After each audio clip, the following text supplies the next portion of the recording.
Good afternoon, everyone. Welcome to the Wilder School Lunch and Learn series. We're eager to have you join us today.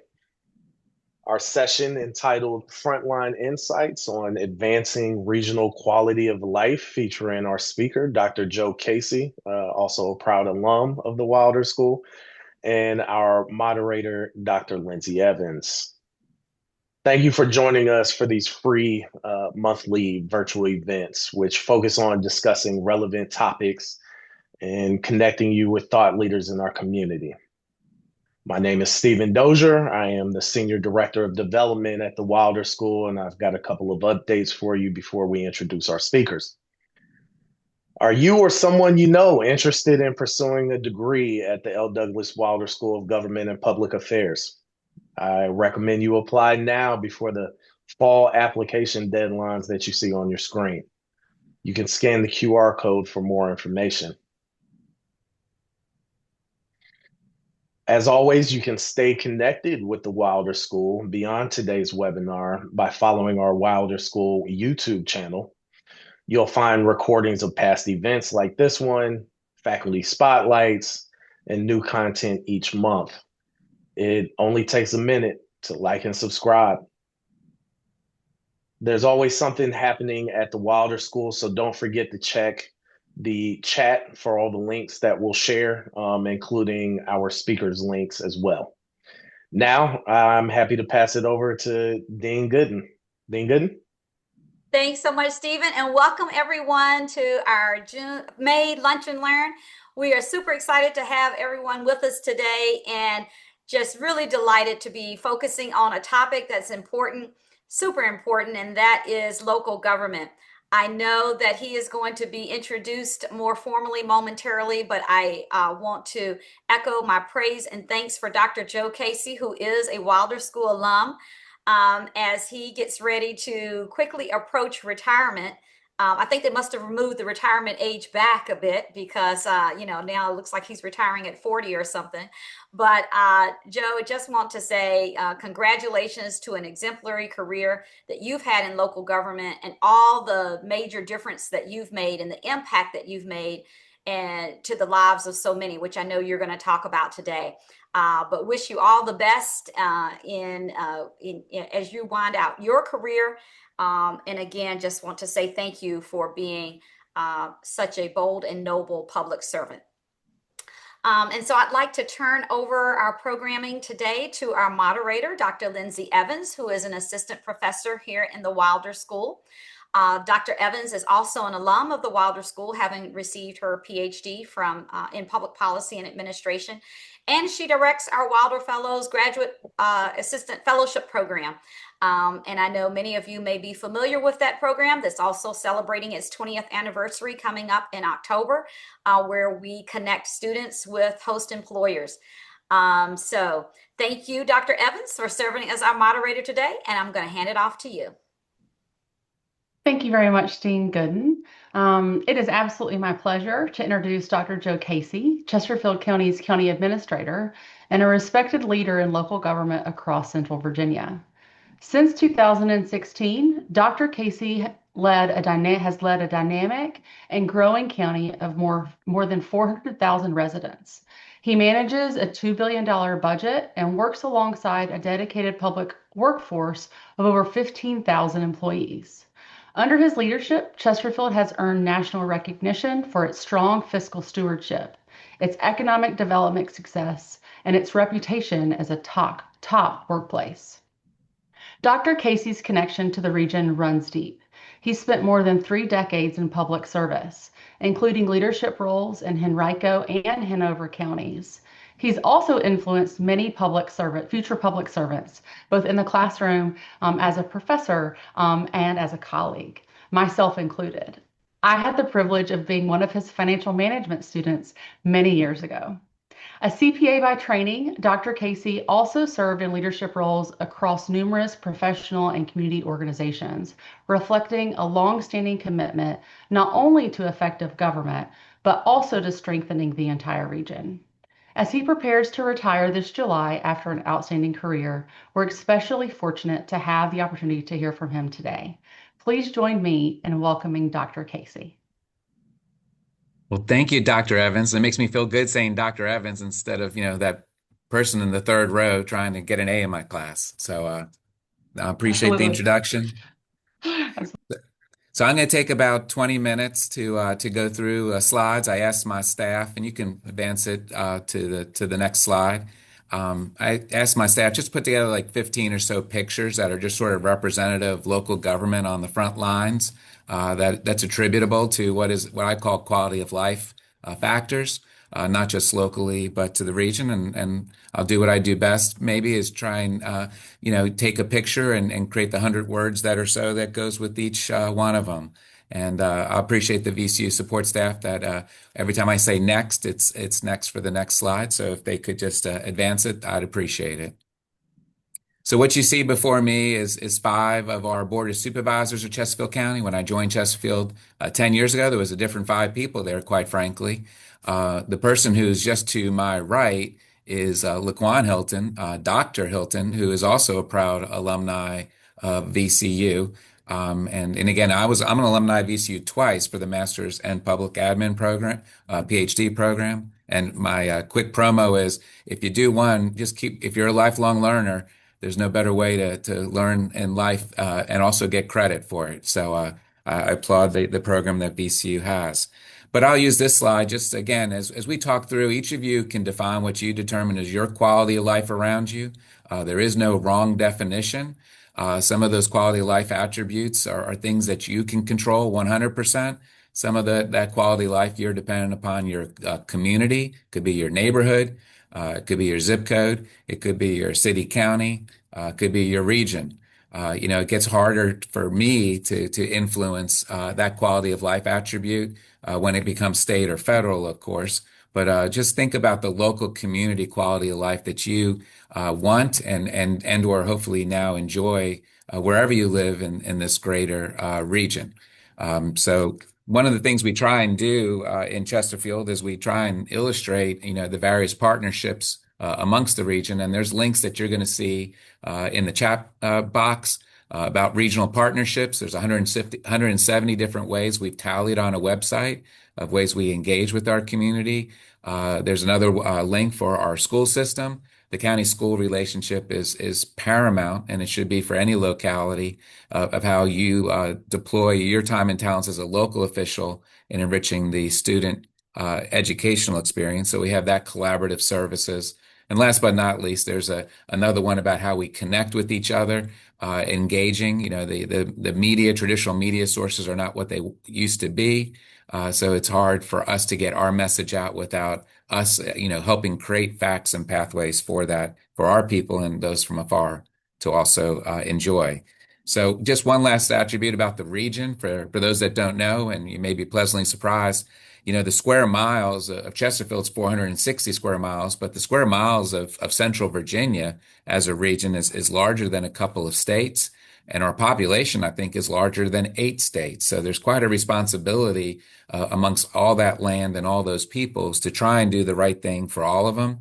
As you would imagine, there's many challenges between what someone who is old versus young, all the different ways in which we are diverse. That makes us stronger, but it's also alters sometimes what people's definition of quality of life is. Next, please. One of the things that I espouse is the value of a child's education and the value of a relationship with the superintendent. Here's just a fun slide of Dr. Murray, who is on the right, and myself filling out our March Madness charts of a little friendly rivalry. I wore my VCU jersey proudly. I did pick him in the first round, at least. I picked him 2 rounds, but I at least got him through the first round. But anyhow, it's just showing you a lighter moment between 2, leaders of their respective organizations. But more importantly, it shows, my commitment of knowing that our 5,000 students that graduate every year, we need to do our best to position them to be career or college or military ready, and really know that we have done our job. 13 years of educating a child times 5,000 students is $1 billion investment over those 13 years.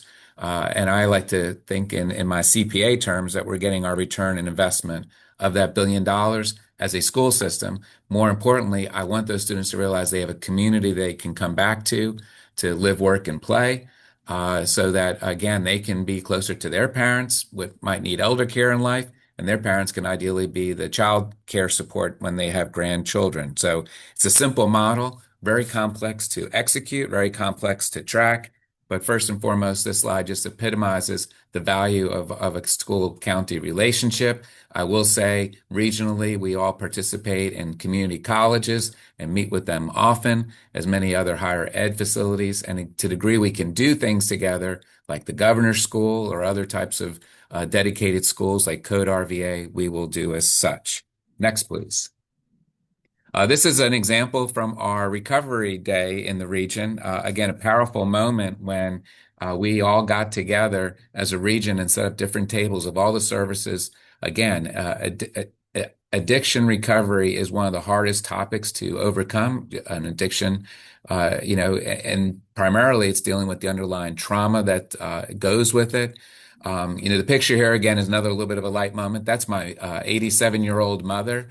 And again, she's 87 years old, so her cognitive abilities may not be fully functioning, but she's competitive. But she was, I think, bragging to the various tables of the various drugs she may have done in her life, thinking that it was a competitive contest in doing drugs. So there's a little humor in that picture. Having said that, this region comes together like no other in trying to offer services and programs, but really more importantly, to try and get to the underlying trauma or home circumstances that led to the path of addiction, because that is what's going to hopefully finally get them to break that addiction. Next slide, please.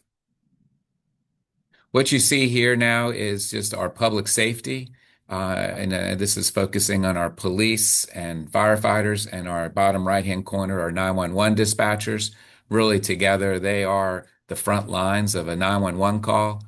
There should be nothing more universal in life than you dialing 911 and knowing you're going to get professional and timely services to deal with you, possibly at your most worst moment, witnessing something or feeling injured or threatened yourself. And as a region, what I'd like to say from a quality of life aspect is this region is recognized nationally for the manners in which we execute mutual aid. Just a simple thing, just a little tidbit. When you see various numbers on fire trucks of Hanover, Henrico, Richmond, or Chesterfield, we all have a unique numbering system, which means that when our trucks travel into other localities and they're talking to the 911 dispatchers of that respective locality, they are, in fact, not a duplicative truck that creates confusion. The call language that the 911 dispatchers use across the region is a uniform language, so there is no confusion whatsoever. One of the most touching and poignant moments of regional cooperation that, again, does not exist elsewhere is that when we tragically lose a member of our public safety team, let's say it most recently was a firefighter, we will gather around and help out that locality that has lost their firefighter and actually station our vehicles and equipment in their stations to respond to their calls so that their personnel can attend their brother or sister's, in essence, funeral service. Again, those are the little things that go together. The other thing to give you comfort as a region, and again, quality of life, if public safety is not one of them, it should be, is that our communication system is one of the more advanced ones we're getting ready to implement. A Motorola system that has really never been built before, that is really going to have this interoperability of connections so that we are never losing a signal to a dispatcher, and we can traverse the entire region under the same protocols and communication abilities. Next slide, please. Here's where you see an example of our libraries and our library programs. What is nice about the library systems that you may not realize from a regional perspective is that we all have reciprocal memberships, meaning that you can walk into any library with another locality's library card and check out a book. You can return it actually to your home library of another locality, and we will deliver it back to the library you got it from. Most people don't need that service, but there are certain times where one of our systems is exhausted out of a certain book that you may want to read or be part of a book club. But then you can actually access that from another locality. There are really no walls and barriers to utilizing our libraries from a regional perspective. Libraries have evolved and changed, as you may know. They are not necessarily books from floor to ceiling. While there are a lot of books, it's really the resources that are involved and the staff that are trained there many times to help you fill out job applications, enhance your resume. There are programmatic services in libraries of music and arts, 3D printing rooms, entrepreneurial space. People's home offices nowadays are in a library sometimes. People who tutor another person are in a library. So it's an amazing resource, free resource. And again, we in Chesterfield have gone through and built new libraries since in my tenure and have rebuilt existing libraries to best serve the general public. Next slide, please. What you see here, another quality of life attribute that's a focus of local government is the roles in which we play in infrastructure. What you're seeing here is what we call a topping out ceremony. You see the beam above, it has a little tree on it and a flag. That's symbolic of the last steel beam to be inserted into a building. We're building one of the region's largest animal shelters so that we can keep animals in a safe environment for as long as possible and to make it an adoptive friendly place or a place where owners can easily hopefully find a lost pet. One of the beauties of topping out ceremonies, and I have a picture a little bit later on, is that it brings the community together and advocates together to sign that last beam. And I jokingly say that that last beam actually is the first topping out ceremony where there are paw prints on that beam. But talking about infrastructure, again, regionally, we all look at each other's capital facility plans.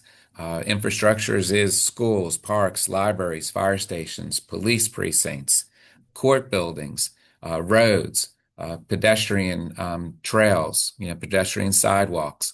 It has everything to do with really investing a dollar, not in an operational manner, but in a capital manner. We're still living off our $550 million bond referendum from 2022.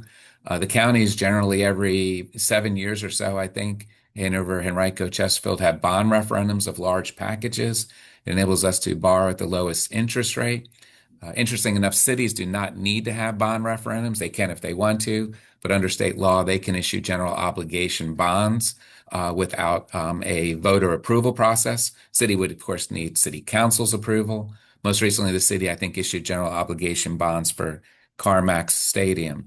But I'll use this slide also to focus upon our transportation networks. It's very important as a region and quality of life attribute that you can get from point A to point B for work or play or visiting friends or family in the most expedited manner. This area, interesting enough, I think, 20 years ago, the average commute time was about 20 to 25 minutes. And believe it or not, the average commute time still today is about that distance, even with all the growth of housing. I think two things have given rise to that. One is I think the road networks have gotten much better from a technological standpoint, the timing of lights, again, the easy pass of tolls. In fact, the toll in Chesterfield's extension of the Poway Parkway is coming down at the end of the year.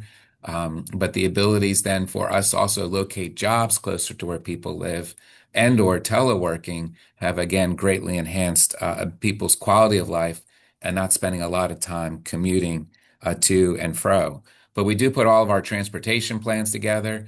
There's a Central Virginia Transportation Authority that really about 6 years ago or so, I was on the front lines working with Henrico and writing the legislation of it. But it really has infused a tremendous amount of monies into Central Virginia to do many things in regards to transportation. But just as importantly, 15% of those funds are dedicated to GRTC to deploy into its transit system as best it sees fit. And it has enabled GRTC to be free fares since then.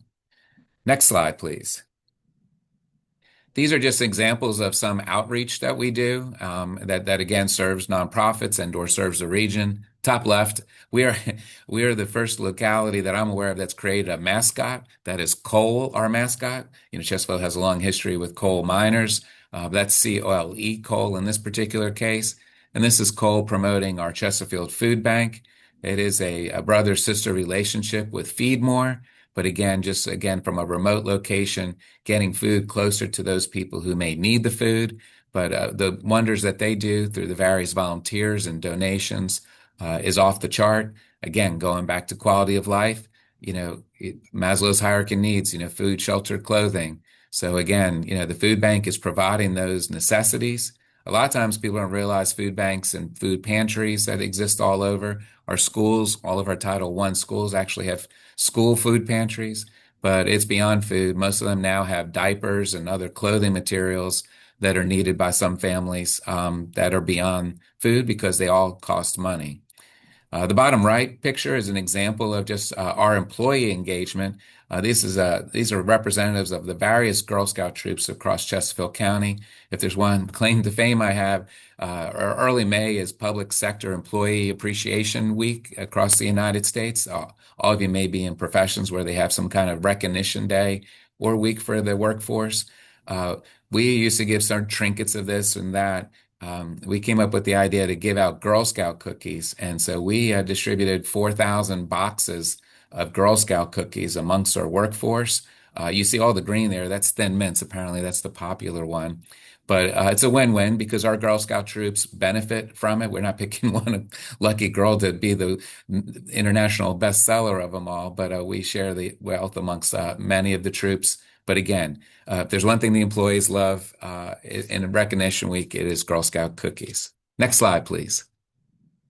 This is inside our jail. That's Jelly Roll right in the middle, if those are familiar with a Grammy Award winner. He loves our Helping Addicts Recover Progressively program.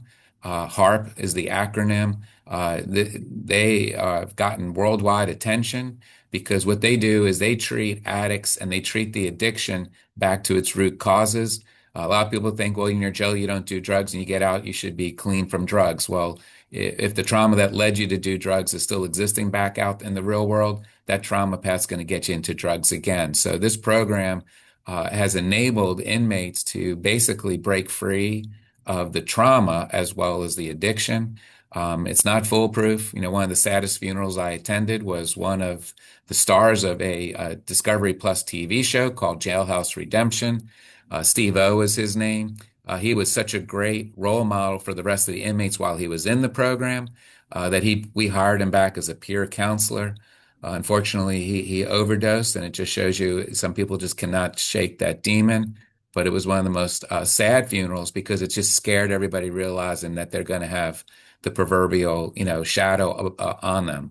But again, we go through many different ways. And again, it's not just trying to do a statistic. The recidivism rate is one of the lowest in the country, meaning that there's not repeat offenders who graduate from this program. In fact, people who are sitting right there in that audience, a few of them, when their sentences comes up and they're due to be released, but they feel like they're not done with the program, they will actually petition the judge to stay longer in our jail, even though they are free. And we have actually had people who have been released that we give a 24-hour number to knock on the jail door to come back in if they feel threatened in getting addicted again. And so anytime a free person wants to knock on a jail door, you got to sympathize and empathize with them.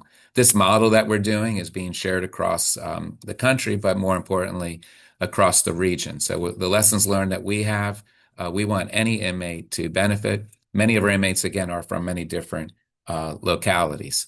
Next slide. This is just a simple recreational picture, but it just shows you part of quality of life is the play factor. We want to try and create many play opportunities for those that are young to old, those to participate in, those to watch. We created something called Experience Chesterfield as really our branding, if you will, of certain people who wake up every day to figure out how people can really enjoy Chesterfield in all of its facets. Parks, recreation, of course, is one aspect of it, but enjoying our retail businesses, enjoying the visitor experience. We become, the region is notable for being a sports tourism destination. In fact, Richmond Regional Tourism has said 70% of all visitors have come here because of a sports affiliated event, participatory team sports, tournaments, and so forth. I love to host these events because I then call it the home field advantage. And I probably have time for one last slide, and then I think I need to turn it back over. So one more, please. This is again another type of topping out ceremony, and a good way to possibly end it here is that this is the Lego topping out of the last structural beam. That's Governor Youngkin signing it, again with some board members and some state officials. But again, quality of life is also trying to have a good job and a sustainable job. And that Lego facility is going to have close to 2,000 people when it opens up next year. And, it's already just in a warehouse assembling kits that has already become the fourth largest processor of Lego kits packages in the world. This facility is going to be dominant. They have also going to be the first LEED silver advanced manufacturing facility ever created. They're generating all their energy on site with solar panels and an amazing company. But again, just one example of a few that are unique coming to Chesterfield. One other is Commonwealth Fusion Systems. For those that don't know what fusion is, it's the opposite of fission, which is your traditional nuclear reactor. Fusion is actually far and far more environmentally safe. It's just taking hydrogen and through magnetism converting it to helium, and that energy becomes heat. And with heat, you can make energy. So we have about a $4 billion facility that's going to start construction soon. Smarty Pants from MIT figured out how to make the cost benefit ratio work for the first time in the world, and they picked Chesterfield to test out that theory to its fullest.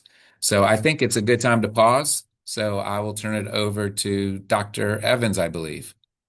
Thank you very much, Dr. Casey. Really appreciate the stories and the photos today. It really helps to highlight for us, all the things that are happening in Chesterfield County and the impact that it's having here in the region.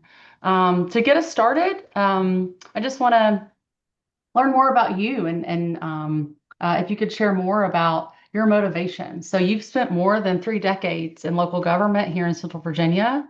What originally drew you to public service and what has kept you motivated over the years? Well, thank you. I started out in an accounting firm, and one of the specialties they assigned to me was mergers and acquisitions. And that's basically where you're hired by your client to go size up another company to buy. And I traveled across the country for a couple of years doing that. Again, I was a low level person, but I was part of the team. But everything in making decisions of what to buy in the business world is numbers, and it's like, here's what it costs. Here's how much I'm going to make. I make more when I eliminate costs. So it's a pretty simple formula of how profit is done. And I realized when many people were coming up to me from these companies I was visiting, crying, thinking I'm there to take their job. They're showing me pictures of their children. It's really emotional. And again, I was just focused on doing my job. But then I was fortunate enough to get assigned to Hanover County to do an audit out there in the interim between 2 mergers and acquisition gigs. And I just saw that there was people trying to serve other people where there is numbers to it. I'm not saying it shouldn't have any numbers, but it's words, it's face to face, it's people helping people. A lot of times without necessarily the government having to get involved, neighbor helping neighbor. So I was like, I think I'm gonna try that train for a couple of years and see if I like it. And I haven't gotten off the train. I might have moved up some cars on it, but I'm still riding the train. And so it sounds like the motivation is really the people and the lives. And I think that anyone who's ever had the privilege of interacting with you, that's clearly evident. It's been a pleasure both getting to be a student of yours, but also now as a resident here of Chesterfield County. And Chesterfield has just grown so much over the years. And so as you look back on your time here leading Chesterfield County specifically, what can you identify maybe 1 or 2 moments that best capture what public service really means to you? Yeah, to me, I've actually say I've laughed harder than I've ever laughed being part of the public service related events, just because it's just joyful moments, sometimes silly, sometimes you roll your eyes based upon what certain people may say.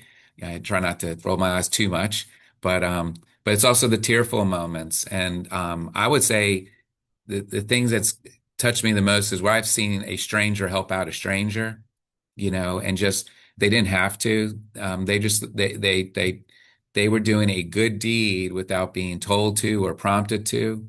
We didn't have to intervene as a government and fill out paperwork necessarily, but it's somebody helping out, somebody who's homeless, but also understanding who they are and not trying to pull them into your world. A lot of our homeless in Chesterfield is a different type of homeless than maybe in the city. Our homeless live in tents in the woods. They really are trying to get away from people, not get towards people. They have anxiety issues. They have addiction issues they've been trying to get over. They've been robbed or abused in congregate care type settings when they've been around a lot of people, when all their possessions are in their tent. And so when you remove them from the tent, that they come back to it and they're all gone. And what you may think doesn't look like much of a possession, to someone who's homeless, that's their world. And so I've really have learned a lot from them. I mean, I've learned that, people who have no monies, they're celebrating Christmas by making a birthday cake for Jesus, and then that's all they needed, whereas we're running around ragged, December 24th trying to find a gift. They seem to have some of these people I've learned the most from have a compass and a perspective that I have never seen before, but it really is, it's really powerful and overwhelming to see it. And at the end of the day, they shake hands just like everybody else. They celebrate certain things just like anybody else. I remember one homeless site had tinfoil ornaments on a tree that was his Christmas, and it was by himself, but he was as happy as could be. That's really, really warms your heart and puts things into perspective in many ways. So thank you for sharing that. We've had a couple of great questions come in from our audience, and so I'm going to touch on a couple of those. So shifting us just a little bit here, Chesterfield County is booming with apartments and condos, which increases demands on schools and infrastructure, but don't necessarily generate the tax revenue of single-family homes in the same way. So how does Chesterfield County make the decision to expand some kind of residences, but not others? Good question. That person's probably from Chesterfield that asked that question, because it's not my first time getting it. But no, it's in all seriousness what you see in being built is it tends to be built along our highway type corridors, the 288s, the Powhite Parkways, where the infrastructure usually is. It's the multifamily, that's the apartments, and townhomes are owner occupied, at least, and so. But there also are much higher dense than single family neighborhoods. The dynamic of seeing units being built lending to school crowding is actually one of those interesting facets that's a misnomer. 25 years ago or so, 7 out of every 10 housing units, and the housing unit could have been single family house, townhome, or multifamily.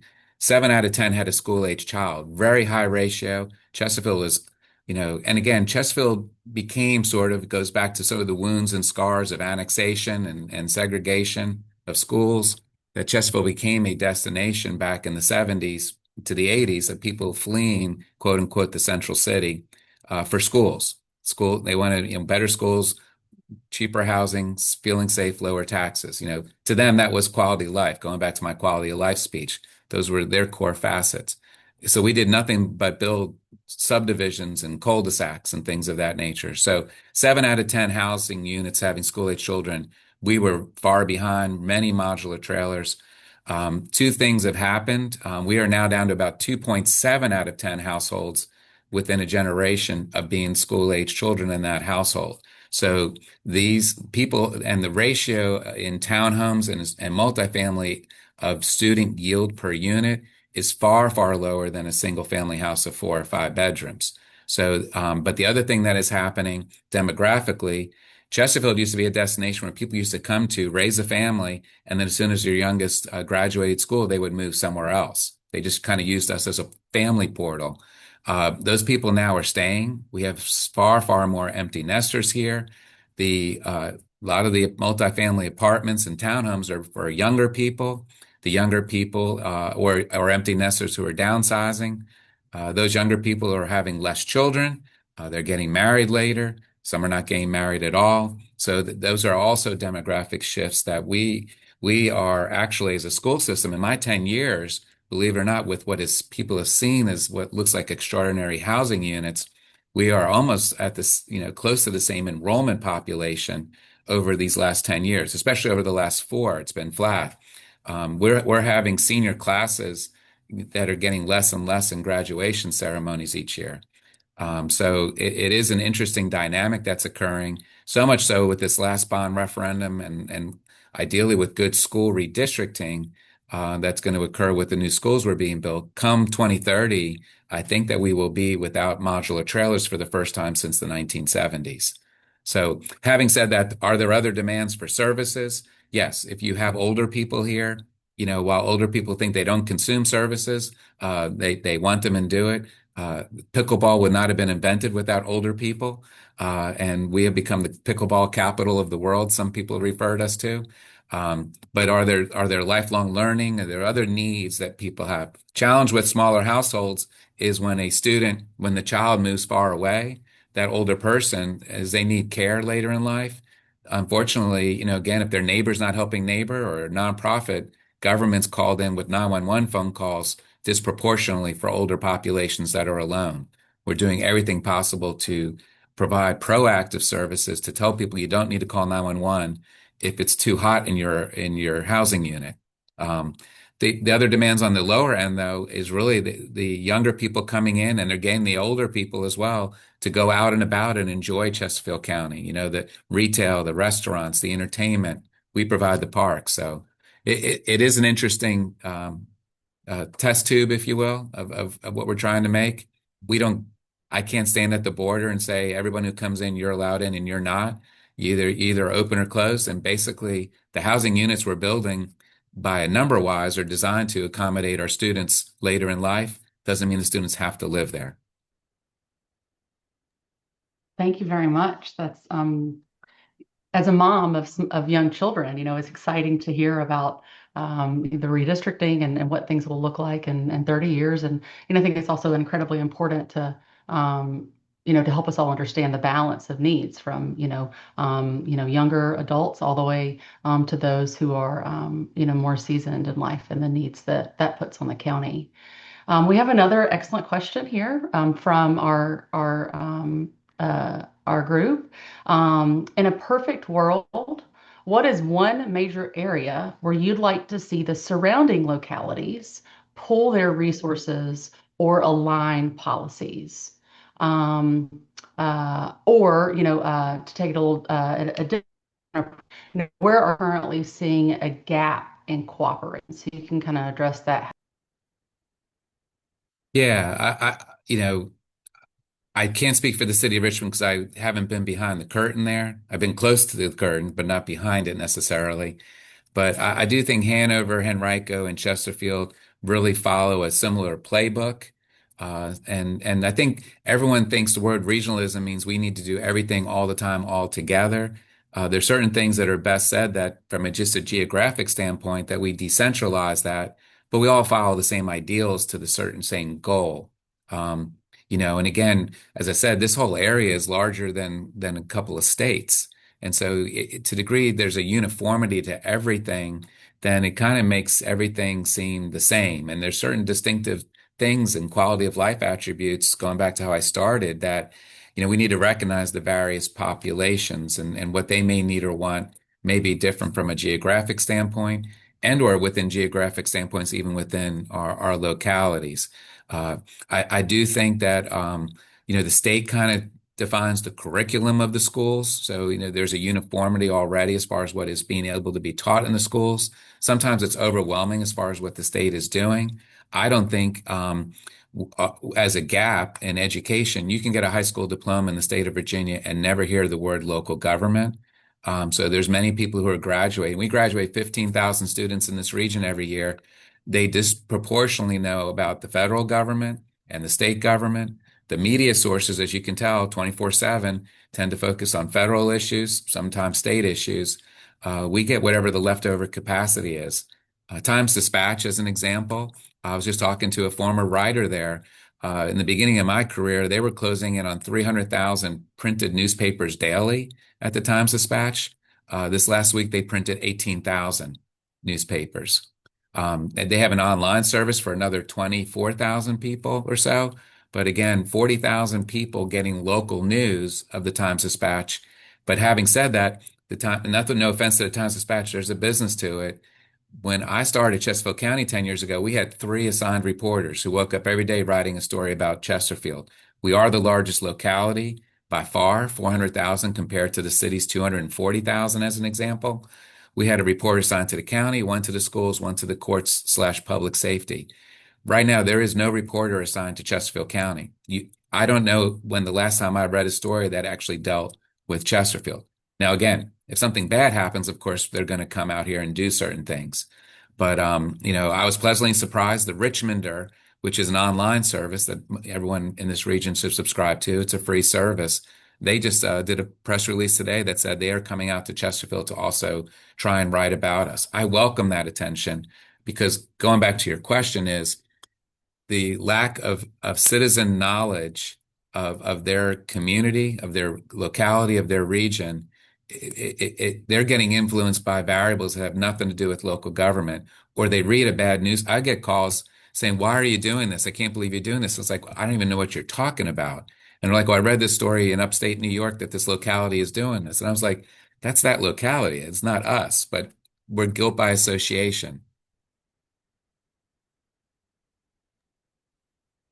So we have a question in the chat here about fiscal responsibility. So how do you make budget decisions with a finite pool of funds, but with systems that consistently claim they need more money, including schools, police, courts, fire, and infrastructure? How do you make everyone happy with your budget decisions? I think if you made everybody happy, you probably did something wrong, but that's just me talking at the end of my career. Um, no, I would say, well, one, and I give the state of Virginia credit because people give us credit. Oh, it's great you balance your budget and the federal government doesn't. And I was like, well, it's the law. I have to balance my budget and I have to do it within prescribed times, which the state would read that section of the code for itself, but that's a whole nother lunch and learn topic. But having said that, some of it is, again, Hanover, Henrico, and Chesterfield. And here's an interesting statistic to be proud of this region. And there are only 2 other spots in the entire country where you have this many adjoining AAA rated, bond rated communities, counties, or localities. Richmond, Henrico, and Chesterfield. Not only are we AAA, we are now we got the 4th A each. We call it a quadzilla. But there was only 2 other places in the region that had 3. Goochland also is AAA, which is a great sign of fiscal stewardship as well. Those 2 places are the Research Triangle in North Carolina. And again, you say Research Triangle, just sounds like they know what they're doing down there. It's great marketing. The only other place with as many localities is Northern Virginia to Maryland around D.C. But you take Uncle Sam out of the equation, which has happened as of late, and they are all at risk of losing their AAA ratings. AAA rating is a measure of not just your financial stewardship today, but it's really a testimonial to bondholders to give them comfort that this place knows what it's doing and has a tradition of it, so much so that this 20-year bond that they're issuing, in 20 years, they're going to be around to pay it off. Don't worry about it. And I'll give the city credit. For a city, it has slowly but surely raised its rating in my career, but it's not there yet. But so anyhow, how do you balance those needs with people and parts? It's just listening to them. It's not, can I make a big difference by giving one nonprofit $10,000 more so than I give 10,000 nonprofits $1 each? There's accountability that goes with dollars. Any nonprofit we contribute to, we have a community contract. We're a little unique in that there's accountability for them and there's accountability on us. And we give, millions of dollars to various nonprofits because they can do things that we think are better than us. Our schools is a good relationship. It's an operational relationship. It's a capital relationship. People focus on why are you lowest per pupil cost? Well, again, there's economies of scale. When you have 65,000 students, you can operate in a more efficient manner. And we build very large schools. Like we only have 65 schools, yet we have the largest school population. City of Richmond and Henrico, have a lot of schools as well, but they're much more smaller schools. No offense to it. If that's how they want to serve their community, that's their choice, but it's more expensive to do so. We've had some really great questions come in here in the chat. And so I want to try to get to some of those.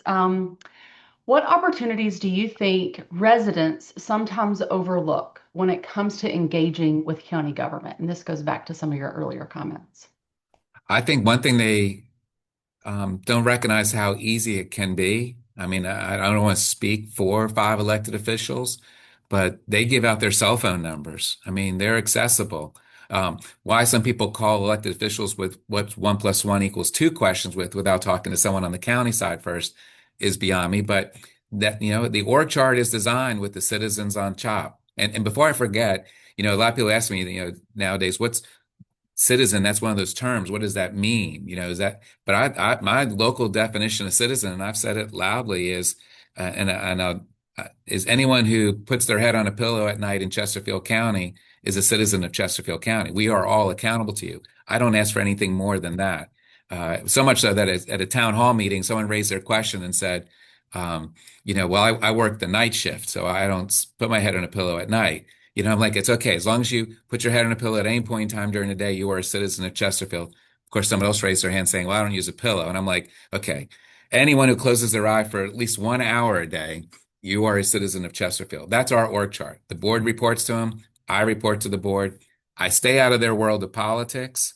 But local politics can vary from locality to locality. I was hired by 4 R's and 1 D. We are 3 D's and 2 R's now. They have been 5-0 on 99% of their votes since 2016. They want to be 5-0 on everything. They will work with each other. They'll talk with each other. They respect each other's districts. It is a case study of how you can just get along to serve people, because there is no R&D way in which you call 911. You don't press 1 for the R way of responding and 2 for the D way. We start coming your way with the best team possible.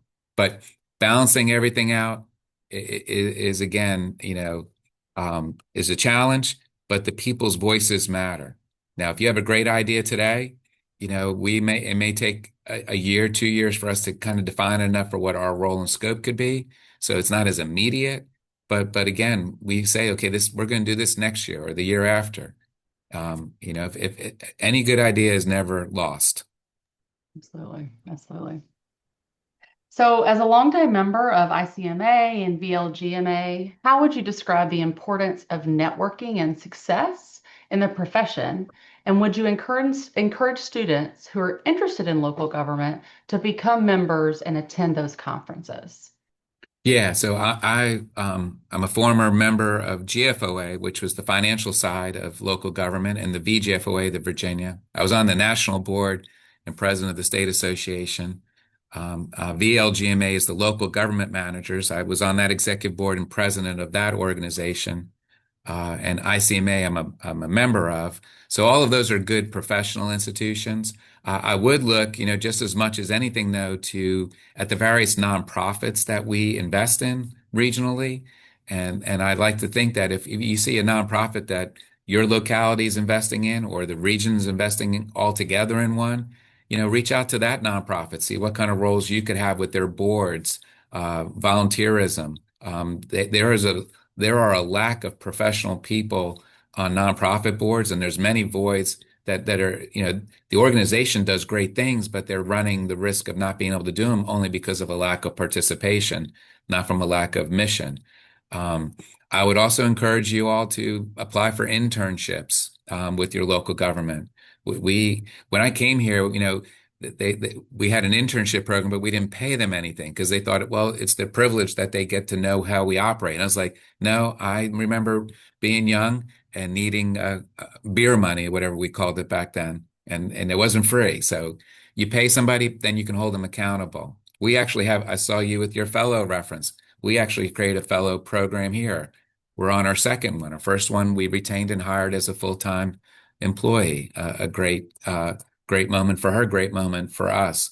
If you don't want to be in an internship, all local government should welcome anybody to come out and shadow somebody. So if you have an interest in something, and it's amazing. I've seen people come out thinking they wanted to be an XYZ profession, but did a little bit more wider circle when they shadowed, and then got interested in something else that was just as relevant and important to local government, but they weren't as versed in. They changed their major over it, and I've gone thank you, saying, I wouldn't have realized I would have had as much of a fulfilling life if I didn't come out on a shadow just for one day. And anybody, if your local government says no, they don't allow have that stuff, tell them to give me a call, and I'll lay into them. That sounds great. That sounds great. We have a similar question, which veers in a bit of a different area. So I think it would be helpful to touch on this one now. So for aspiring public administrators or anyone who is interested in public and nonprofit service or governance, what skills do you deem most important for them to learn or possess? Yeah, that's interesting. So, a lot of us rise up through our professions and various work charts through our technical skills. Like I started out as an accountant in financial.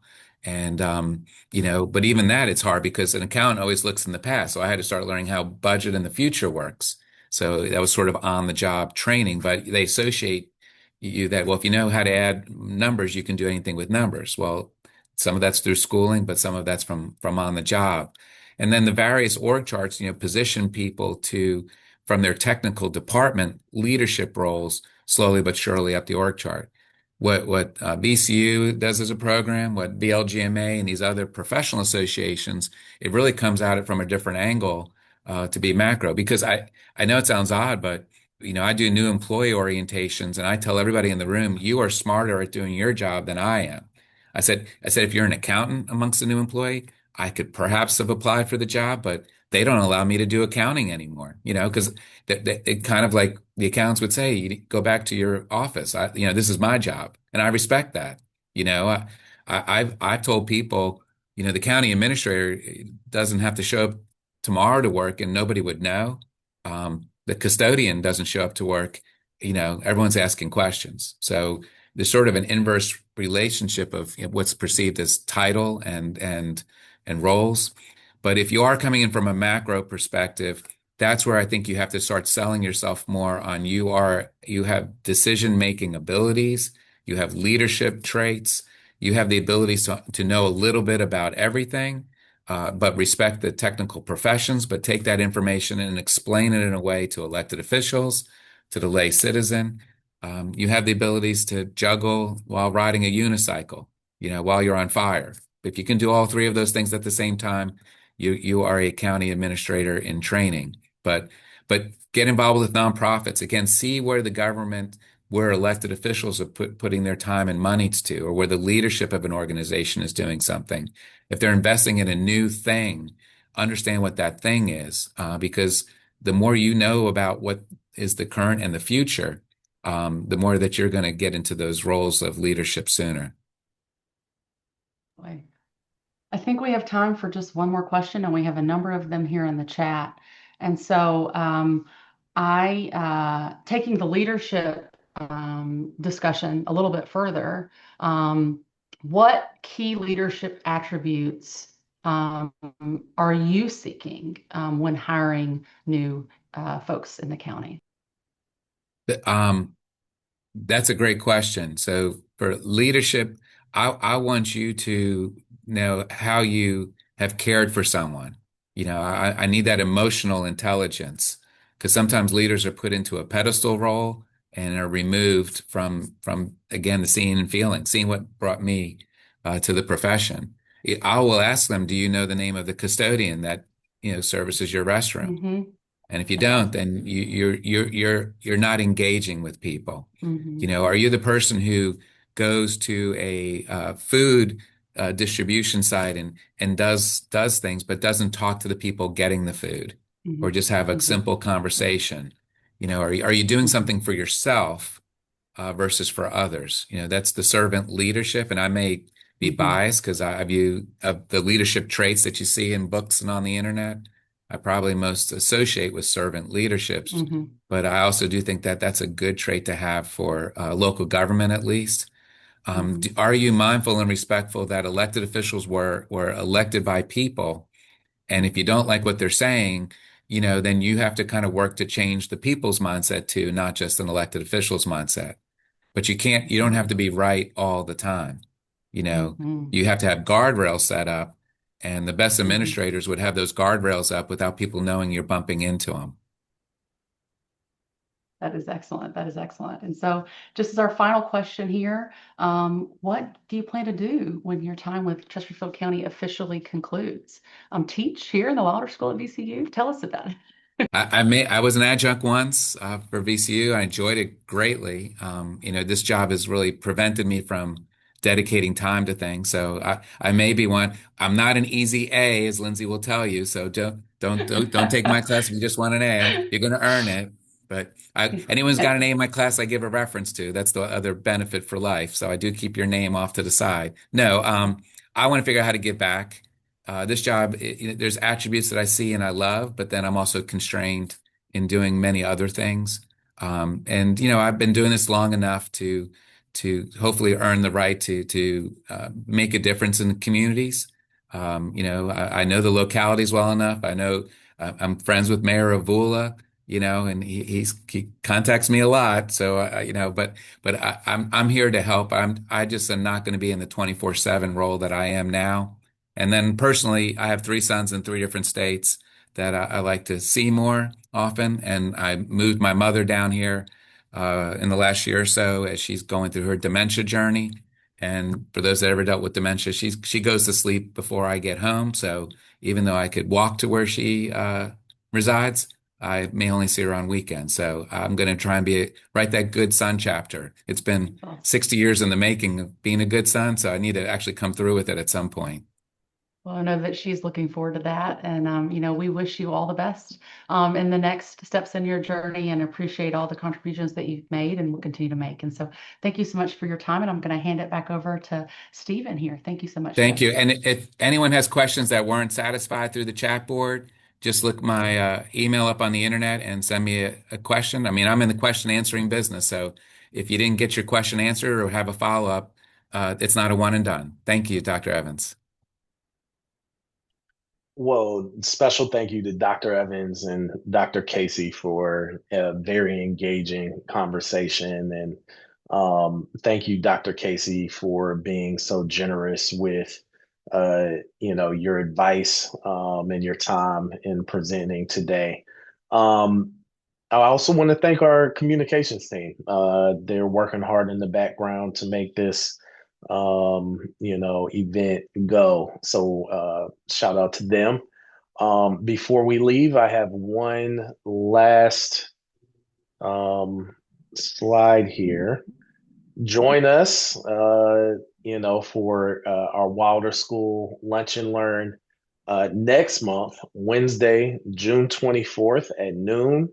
We will feature Dean Susan Gooden, who we all know and love, who will reflect on her tenure, the partnerships, milestones, and growth that have shaped the Wilder School, and share her perspective on its future and the enduring importance of public service leadership. So you can follow the QR code on your screen here, or watch your inbox for the invitation. We would love to see as many folks as possible be a part of this conversation next month on June 24th. With that said, I want to thank you all for joining us for lunch today. We really appreciate your time, and we hope to see you next month.